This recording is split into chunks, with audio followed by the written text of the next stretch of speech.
ये थी कि मॉर्निंग में मैं अपना होम ट्यूशन पढ़ाने गया था। जैसे ही मैं होम ट्यूशन पढ़ाने बैठा उसी वक्त मेरी मिसेस का फोन आया कि मेरी मदर को चेस्ट में पेन हुआ है, और बिल्कुल नाश्ता करके नहा धो के पूजा करके नाश्ता करके बैठी थी वो। अचानक उनके सीने में दर्द हुआ और मैं इतनी देर में 2 मिनट में आया, तब तक वो हाफ रही थी, तड़प रही थी। और ये अंकल जी है, इन्होंने भी देखा था कैसे मैं स्कूटर पे ले आ रहा था, लेकिन मुझे यहाँ कहीं ऑटो नहीं मिला। और जब मैं यहाँ सहारा क्लिनिक पे पहुंचा तो उन्होंने कहा कि हमारे पास कोई बंदोबस्त नहीं है, ऑक्सीजन की कमी है, आप ऑक्सीजन वाले हॉस्पिटल में ले जाओ। ठीक है, चंद्रा हॉस्पिटल में गए, वहाँ डॉक्टर नहीं था, 24 घंटे इमरजेंसी कहते हैं, लेकिन डॉक्टर के नाम पे बिल्कुल जीरो। वहां नर्स बिठा दी, 350-400 रुपए हुए, दिए मैंने, कोई बात नहीं ले जाओ। 400 नहीं 4000 भी देता। उसके बाद क्या हुआ, ऑक्सीजन से कोई बेनिफिट नहीं हुआ, वो तड़प रही थी, ज्यादा से ज्यादा सांस नहीं ले पा रही थी, चेस्ट में इतना ज्यादा पेन हो रहा था। पेन के इंजेक्शन लगाए तब भी कोई साइलेंट अटैक था या क्या था, आई डोंट नो, मुझे नहीं पता। उसके बाद जब उन्होंने कहा कि आप सीधा हिंदुरा हॉस्पिटल ले जाओ, मैंने कहा चलो हिंदुरा दूर पड़ेगा, यमुना विहार ले चलता हूँ। कोई ऑटो वाला नहीं, कोई कैब वाला नहीं, जो ऑटो वाले आ रहे थे उन सबने मना कर दिया कि रैली चल रही है, हम नहीं जा सकते। और यहाँ भगत जी मंदिर से लेके, यहाँ BR मॉडल स्कूल से लेके पूरे बिल्कुल एंड तक पुश्ते पे, और पुश्ते से पूरा एंड तक वजीराबाद तक सारा का सारा रोड पूरा ब्लॉक इसलिए था, बीजेपी की रैली चल रही थी विद कपिल मिश्रा। हाँ, पांडे जी भी मेरे सामने से निकले थे कि मैं हॉस्पिटल से निकल रहा हूँ अपनी माँ को अपने हाथों में लेके। उसके बावजूद भी उन्होंने ये नहीं कहा कि इतनी गाड़ियां चल रही हैं कि इनको जगह दे दो। और बिल्कुल हॉस्पिटल के in the front of hospital band बाजे चल रहे हैं, नाचते गाते चल रहे हैं, ढोल बज रहे हैं।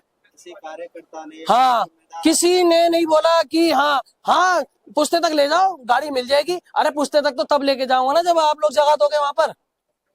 5-10 हजार रुपए, 500 रुपए में खरीद के जो भर रखे हैं ना, इनमें से काम कोई नहीं आएगा इनको। तो ये कपिल मिश्रा उनकी नजर में भी आई, ये पांडे जी ने देखा था, और जरूर है उन्होंने देखा, बीजेपी कार्यकर्ता ने भी देखा, अनुपम पांडे जी ने, जब बीजेपी के कार्यकर्ता थे, कपिल मिश्रा भी थे सर, उन्होंने भी देखा है। अब ये देखा है नहीं देखा मुझे नहीं पता, लेकिन उनको पता तो लगा होगा कि हॉस्पिटल से कोई बंदा इमरजेंसी में निकल रहा है, मैं स्कूटर पे कैसे बिठाता उनको। फिर बाइक पे भी बिठाया, नहीं बैठ पाई, कोई ऑटो नहीं मिला। कैब की तो कैब वाला भी कह रहा मैं जाम में फंसा हूं, मैं नहीं आ सकता। ठीक है, एक एम्बुलेंस वाला आ रहा था पुश्ते पर से, उसने साहब मना कर दिया, कह रहा मैं कैसे मोड़ूंगा, मैं नहीं लेके जा सकता। साहब मना कर दिया एम्बुलेंस की गाड़ी ने मेरे मरीज को देखते हुए।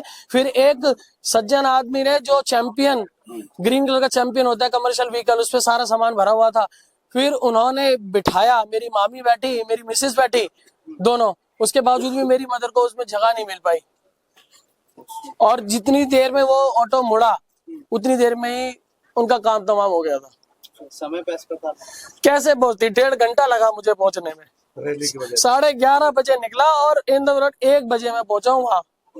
डॉक्टरों ने फिर भी अपनी मेहनत की, आधा घंटा उनको ऑक्सीजन में रखा, पल्स रेट की, पंपिंग की, सब कुछ किया, कोई फायदा नहीं हुआ उसका। और मेरी माँ की मौत का कारण सिर्फ यही रैली है। अगर ये रैली नहीं होती, मेरी माँ टाइम से पहुंच जाती, ऑटो वाला ले जाता। कोई ऑटो वाला नहीं, कोई गाड़ी वाला लेके नहीं जा रहा था। इतनी इंसानियत नहीं थी किसी में कि कोई लेके जाता। गाड़ियां खड़ी थी गली में, लेकिन कोई लेके नहीं गया। एक बड़ी मुश्किल से ऑटो वाला मिला, बस वही चैंपियन वाला लेके चला गया, लेकिन उसकी भी मेहनत काम नहीं आ पाई, मेरी मदद नहीं बची। इसका कारण बीजेपी की रैली थी। और ये इतना बुरा हाल था कि जब मैं चिता जला के आया अपनी माँ की, उसके बावजूद से लेके वजीराबाद में शमशान घाट से लेके पुश्ते, तीसरे चौथे पुश्ते तक पूरा जाम पड़ा था। क्यों जाम पड़ा था है? और सुबह 5 से 10 हजार बंदों की टोली चल रही थी, इनकी बैंड बाजे बजाते हुए पुलिस।